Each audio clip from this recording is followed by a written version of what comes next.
नमस्कार, आप देख रहे हैं जनता का। इस समय हम करनाल की एक बड़ी खबर दिखा रहे हैं। बड़ी खबर यह है कि जिला परिषद के जो चेयरपर्सन हैं उन पर कई गंभीर आरोप लगे हैं। कहीं रिश्वत के आरोप लग रहे हैं, कहीं घपले के आरोप लग रहे हैं, कहीं मनमानियों के आरोप लग रहे हैं। आखिर इन आरोपों में सच्चाई क्या है और आरोप किन पार्षदों पर लग रहे हैं, लगाने वाला कौन है, आखिर ये जो मामला है ये उजागर क्यों हुआ है और उजागर होने के बाद लोग क्या प्रतिक्रियाएं दे रहे हैं, इस समय हम आम आदमी पार्टी के युवा विंग के जिला सचिव नवीन काम्बोज, जो इसी वार्ड से, जहां से चेयरपर्सन बने हैं, इसी वार्ड से आम आदमी पार्टी के जिला परिषद प्रत्याशी रहे हैं, उनसे जानेंगे क्या कहना चाहेंगे जी, किस तरह के आरोप लगे रहे, आखिर इन आरोपों में क्या सच्चाई आपको नजर आ रही है। जनता का स्वागत है आपका जी। बहुत बहुत धन्यवाद जी निर्मल जी, आपने समय निकाला और एक बहुत गंभीर विषय पर ये चर्चा करने का विषय है। और मैं आपके सभी दर्शकों को और हमारी इंद्री की जनता को भी बहुत बहुत नमन करता हूँ, प्रणाम करता हूँ। क्योंकि देखिए, जो भी भ्रष्टाचार होता है वो पैसा किसी का नहीं होता, सिर्फ और सिर्फ जनता का होता है। तो ये जो जनता का पैसा है, ये जनता के जो पैसे को किस प्रकार से दुरुपयोग हुआ है, ये हाउस में इस बार में पार्षदों में ही चर्चा हुई है कि 7 करोड़ का घपला हुआ है। वो कहाँ हुआ है, क्या हुआ, सरकार को इसकी जांच तो करनी चाहिए।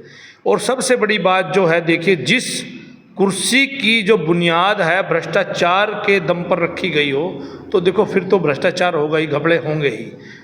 क्या कहना चाहे, भ्रष्टाचार की बुनियाद कैसे होगी? देखिए, जो आज चेयरमैन हैं वो कैसे बने, क्या इलेक्शन जो है दिन प्रतिदिन जो महंगे होते जा रहे हैं, किन कारणों से होते जा रहे हैं। वोट की खरीद फरोख्त होती है, उसके बाद जब चेयरमैन बनता है तब खरीद फरोख्त होती है, उसके बाद एक चेयरपर्सन डिसाइड होता है। तो ये सारी चीज़ें जब इतने भ्रष्टाचार के बाद कोई चेयरपर्सन बनता है, इतना लेन देन होने के बाद बनता है, तो वो भ्रष्टाचार तो फिर सिस्टम में होगा ही ना। इसमें तो लग रहा है कहीं भ्रष्टाचार हुआ, तो लेन देन हुआ कहीं। देखिए, जो आज ये तो बात देखिए, वैसे सरकार को जांच करनी चाहिए, लेकिन ऐसा तो नहीं है कि बिना लेन देन के जो है कोई चेयरमैन बन गया है। क्योंकि आप देखिएगा कि किस प्रकार से जो और दूसरे दल हैं वो कैसे एक दूसरे दल को समर्थन दे देते हैं बिना किसी ऐसे कंडीशंस के। कुछ वजह तो रही होंगी ना। एक मौसा भी, ये जो हमारे दर्शक हैं जानना चाह रहे हैं, कौन कौन से दलों ने समर्थन किया भारतीय जनता पार्टी को, जो एक दूसरे के दुर्विरोधी रहे। आज जो आरोप लगे हैं वो हाउस में ये आरोप लगाया है ब्रह्मनाथ जी ने कि 7 करोड़ का घपला कर लिया चेयरमैन साहब ने। तो हमारा एक क्वेश्चन ये भी है कि अगर वो आज उन पर आरोप लगा रहे हैं कि उन्होंने 7 करोड़ का घपला किया है, तो मैं एक बात ये जानना चाहता हूं आपके चैनल के माध्यम से, एक कांग्रेस पार्टी के जो प्रत्याशी हैं वो भाजपा का चेयरमैन कैसे चुन लेते हैं? वो ऐसी कौन सी टेक्निक है जब दोनों की विचारधारा अलग है कि कांग्रेस का उम्मीदवार भाजपा के उम्मीदवार को समर्थन दे रहा है? या तो एक बात हो सकती है कि जो कांग्रेस है कि भाजपा की ही बी टीम है, या दूसरी बात यह है कहीं ना कहीं फिर लेन देन हुआ है। तो दोनों में से कुछ ना कुछ बात तो जरूर है। ये बात तो जो प्रत्याशी हैं, आपके चैनल के माध्यम से मैं जनता से भी पूछूं और उनसे भी यही बात कहूंगा, या तो वो इस बात को कहें या आप कौन से ये बात पूछनी चाहिए। आप ये बात मेरे से आज पूछ रहे हो कि क्या हुआ है, मैं कैसे कह सकता हूं? मैं तब कह सकता था, मैं चुनता, यदि मैं भाजपा के किसी प्रत्याशी को समर्थन देता, तब तो मैं ये बात बता सकता था कैसे मैंने समर्थन दिया है। अब इस बात की पुष्टि तो वो लोग कर सकते हैं जिन्होंने उनको समर्थन दिया है। पुष्टि तो वही कर सकते हैं, लेकिन आपको जो लग रहा है, आपने बोला है, तो ऐसे हालात में जिन लोगों को चुना है, जिन लोगों ने मिलकर के चुना है, वही आरोप लगा रहे हैं एक दूसरे पर, तो फिर लग तो बिल्कुल साफ रहा है भारतीय जनता पार्टी और कांग्रेस पार्टी हमेशा दुर्विरोधी रही हैं। और दोनों ने यदि एक ही व्यक्ति को, एक ही पार्टी के व्यक्ति को मिलकर के चुना है, तो कहीं न कहीं लोगों को शंकाएं जरूर होती हैं। देखिए, लोगों को भी शंकाएं होती है, ये सबको शंकाएं होती है, लेकिन हम तो सिर्फ यही बात, अब आपने सवाल पूछा है उसका हमारे पास तो यही जवाब है, भाई इस बात की पुष्टि वो लोग करें जिन्होंने ये आरोप लगाया है, और उनसे ये बात भी पूछी जाए, यदि वो आपके समर्थन से आज चेयरमैन है तो वो अपना समर्थन क्यों नहीं वापस ले लेते? फिर अगर ऐसा भ्रष्टाचार हो रहा है और वो उस भ्रष्टाचार के प्रति आवाज़ उठा रहे हैं, बहुत अच्छी बात है। यदि कहीं लेन देन में कोई गड़बड़ हो रही है हाउस में, कहीं ग्रांट का मिसयूज हो रहा है, जनता के पैसे का जो मिसयूज हो रहा है, तो उसके ऊपर आवाज़ उठाना एक अच्छी बात है। लेकिन जब उस कुर्सी की बुनियाद उन लोगों से ही रखी गई है, तो वो क्यों ना उस कुर्सी को जो है वो नहीं करते, क्यों उसका विरोध नहीं करते वो, और उनको समर्थन दे के पहले चेयरमैन चुनते फिर उन पर आरोप लगाते हैं। ऐसी क्या वजह है कि कांग्रेस के उम्मीदवारों को भी भाजपा को समर्थन देना पड़ता है? चेयरपर्सन है तो इसके जवाब में कहा था कुछ गद्दारों ने ऐसा काम किया। देखिए, हमारे जो चेयरमैन हैं जिला परिषद के प्रवेश राणा जी, उनके जो हैं पति हैं सोहन राणा जी, भाजपा के कार्यकर्ता भी हैं। उन्होंने ब्राणत जी को बताया कि ये तो हुड्डा का सगा पूत बनता है। तो सोहन राणा जी को भी देखना चाहिए, जो उनसे दूसरी पार्टी के वो कैसे उनसे समर्थन लेते हैं, क्यों लेते हैं? सर्वसम्मति से उन्हीं के वोट से बने, और सर्वसम्मति उन्हीं की वोट से वो चेयरपर्सन। और दूसरी बात, हमने ऐसी बहुत सी मीटिंग देखी हैं जिसमें कांग्रेस के ही जो प्रतिनिधि हैं, जो आज कांग्रेस की दावेदारी करते हैं, वो भाजपा के चेयरमैन के साथ ही बहुत से प्रोग्राम करते हुए नजर आते हैं। बहुत सी जो हैं उन्हीं के जरिए उनको समर्थन देके उन्हीं के प्रोग्रामों में वो शामिल होते हैं, उनके प्रोग्रामों में वो शामिल होते हैं। तो ऐसी क्या वजह है? क्या जो कांग्रेस के व्यक्ति को उसका विरोध करना चाहिए, अपना विपक्ष को मजबूत रखना चाहिए, वो विपक्ष अगर यदि विपक्ष मजबूत होगा तो जनता की आवाज़, अगर पक्ष नहीं उठाएगा तो विपक्ष उठाएगा। लेकिन जब दोनों एक हो जाते हैं तो दोनों के एक होने से क्या होता है, भ्रष्टाचार होने लग जाता है और भ्रष्टाचार बढ़ता ही रहता है। भ्रष्टाचार तो बढ़ रहा है, लेकिन ये जिस तरह का विवाद पैदा हुआ है, जनता इसके बारे में क्या सोच रही है? जनता में किस तरह की चर्चाएं हैं? जनता में किस तरह की बातें उठ रही हैं?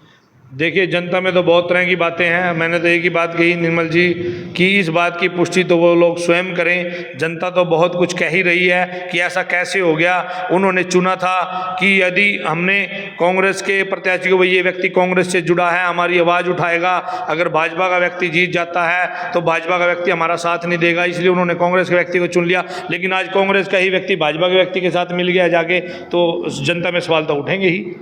जनता में सवाल उठेंगे और जनता सवाल करती भी है।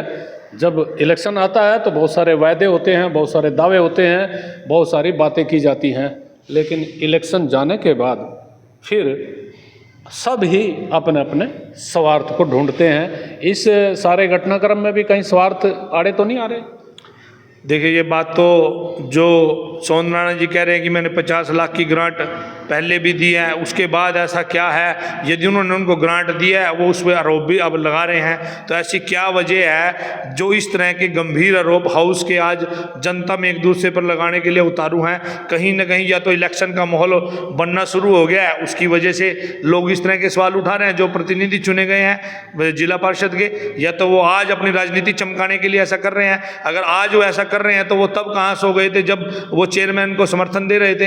या तो उनको उस समय समर्थन नहीं देना चाहिए, उस समय कांग्रेस की आवाज़ को बुलंद करना चाहिए था। आज जनता के जो आवाज़ को उठाने का, जो जनता भ्रष्टाचार पर आरोप लगाने के लिए आज इलेक्शन के दौर में आवाज़ क्यों उठाई जा रही है, जो आज से पहले उठनी चाहिए थी, वो उस टाइम क्यों नहीं उठी? अच्छा, एक चीज़ और भी है कि आपको कहीं लग रहा है ये जो आवंटन होता है ग्रांटों का, इसमें कहीं कोई मनमानी हुई है या? देखिए, ये बात तो मैं तब बता सकता था अगर मैं चुन के जाता था। अब वो किस किस को कितनी ग्रांट मिली है, कैसे मिली है, किस बेस पे मिली है, कि उसके क्षेत्र के हिसाब से मिली है, या तो इस बात की पुष्टि चेयरमैन साहब कर सकते हैं या लेने वाले कर सकते हैं। आप लोगों से क्या इस समय अपील करना चाहेंगे? मैं लोगों से यही अपील, लोगों से तो मेरी यही अपील है, लोग देख रहे हैं मेरे, तो आपका जो सवाल था आपके चैनल का, आपका एक पत्रकार होने के नाते आपने भी जनता की आवाज़ को उठाया है, क्योंकि पैसा जनता का है और जनता जो है अपने पैसे का दुरुपयोग नहीं होने देगी। मैं आपसे जो सवाल सिर्फ इस नाते कर रहा था, आपने चुनाव भी लड़ा है, आप एक कुछ जो हिस्सा है वोटरों का उस आपके वार्ड में, उन्होंने आपको अपना विश्वास, आपका भरोसा आपके प्रति जाहिर किया, उनकी आवाज़ उठाना आप लोगों का दायित्व है। कुछ वोटें तो आपके साथ अब भी हैं? बिल्कुल हैं। देखिए, मैं तो बहुत बहुत धन्यवाद करता हूं, और एक साल जब पूरा हो गया था कार्यकाल का, तब भी हमने चैनल के जरिए एक प्रेस कॉन्फ्रेंस करके वार्तालाप की थी। भाई, आज भी हम यदि कोई काम जो चुना हुआ प्रतिनिधि नहीं करता है तो उस काम की आवाज़ उठाने का काम हम करेंगे, यदि किसी जनता का कोई काम नहीं होता, और आज भी हम जनता के साथ खड़े हैं।